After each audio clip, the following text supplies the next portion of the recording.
দেখুন আসলে যদি আমরা দুর্ঘটনার কথা বলি, আমার সামনে একটা চিত্র আছে। এটা যদি 2024 সালে আমাদের যেটা জাতীয় অর্থোপেডিক হাসপাতাল, যেটা পঙ্গু হাসপাতাল বলি, এই পঙ্গু হাসপাতালে 22,760 জন সড়ক দুর্ঘটনায় আহত পঙ্গু রোগী ভর্তি হয়েছে।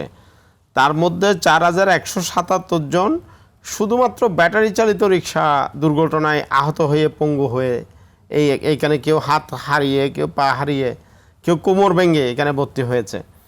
এখন আসেন, যদি আমরা এটা শুধু একটি হাসপাতালের চিত্র, সারা দেশে সরকারি বেসরকারি হাসপাতালের সংখ্যা কিন্তু 4,000।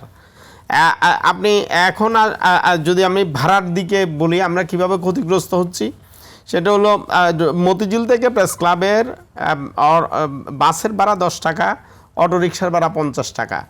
সদরঘাট থেকে মিরপুর বাসের ভাড়া 35 থেকে 40 টাকা, এই পথের অটোর ভাড়া 250 থেকে 300 টাকা, কোনো কোনো ক্ষেত্রে 400 টাকা। অর্থাৎ আর্থিকভাবেও ক্ষতিগ্রস্ত হচ্ছি। আমরা আবার এই যে হতাহতের দিক দিয়েও এটার ফ্যাটালিটি বেশি। এখন ব্যাপারটা হলো যে আমরা কিন্তু বাধ্য হয়ে অনেকে এখানে চড়ছি।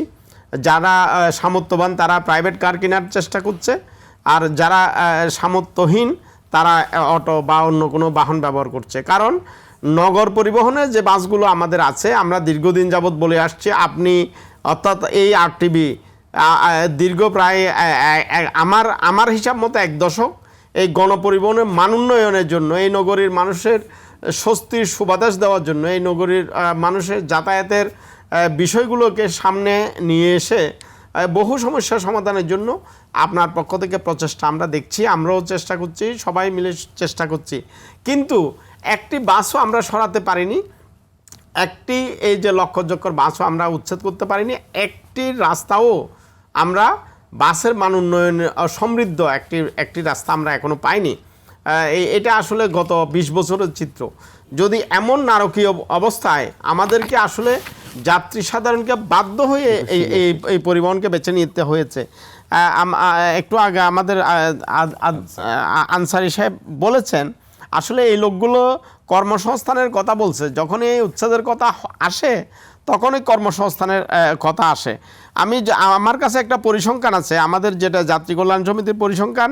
ঢাকা মহানগরীতে 18,55,000 ব্যাটারি চালিত অটোরিকশা চলছে, সারা দেশে চলছে প্রায় 60 লাখ। অর্থাৎ 80 লাখ পরিবহন, 80 লাখ পরিবার, 80 লাখ মানুষ এই অটোরিকশা পরিচালনা করছে।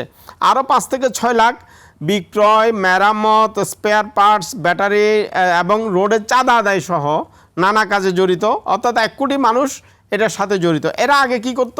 তারা আগে ছিল কৃষি শ্রমিক, তারা আগে ক্ষুদ্র কুটির শিল্পের সাথে জড়িত ছিল, তারা জেলে ছিল, কামার কুমার বা অন্যান্য এই ধরনের এই গ্রামীণ পেশার সাথে জড়িত ছিল। তাদের আয় ছিল 6 থেকে 700 টাকা, কোথাও 500 থেকে 800 টাকা পর্যন্ত।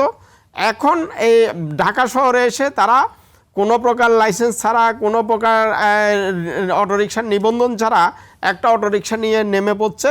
তারা দৈনিক 1500 থেকে 2500 টাকা পর্যন্ত আয় করছে। এখন তার আয় যখন কম পরিশ্রমে বেড়ে গেল, সবাই কিন্তু গ্রাম অঞ্চলে আজকেই আমি আপনার এখানে আসার আগে এক বন্ধুর সাথে এই যে আপনার নিচেই চা দোকানে আড্ডা হচ্ছিল, তার বাড়ি নওগাঁ।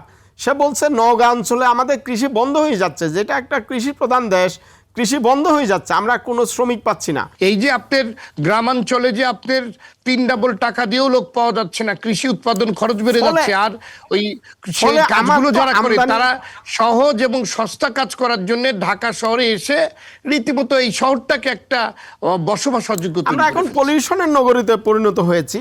আপনি যদি ধরি আমার এই যে এখন একটা সময় আগে আমরা বলতাম এখানে 1.5 কোটি মানুষের বসবাস, এখন 3 কোটি। এই অটোরিকশার কারণে 3 কোটি লোকের বসবাস।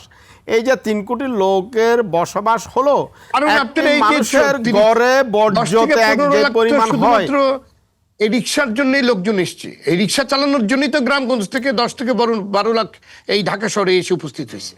প্রতিদিন প্রায় 800-র মতো আরও যোগ হচ্ছে। প্রতিদিন 800 থেকে 2000 পর্যন্ত নতুন করে এই অটোরিকশাকে কেন্দ্র করে এখানে যুক্ত হচ্ছে। সরকারকে এটা ভাবা দরকার।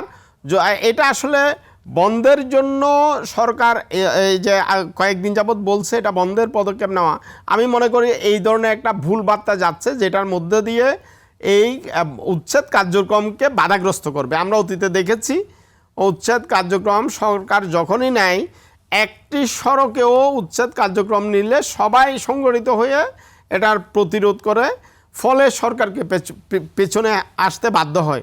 এটার জন্য আমি সরকারের কাছে অনুরোধ করব, উচ্ছেদ কার্যক্রমের জন্য নানান প্রক্রিয়া আছে, যেমন কি ব্যাটারির সরবরাহ, নিরবিচ্ছিন্ন ব্যাটারি সরবরাহ যদি বন্ধ হয়, স্পেয়ার পার্টস আমদানি যদি বন্ধ হয়, এবং মহাসড়কে প্রসিকিউশন পদ্ধতি যদি প্রসিকিউশনেও যদি তাদেরকে আওতায় নিয়ে আসা যায়, এইগুলোর মধ্য দিয়ে আসলে এটাকে নিয়ন্ত্রণ করা সম্ভব বলে আমি মনে করি। কিন্তু ধন্যবাদ।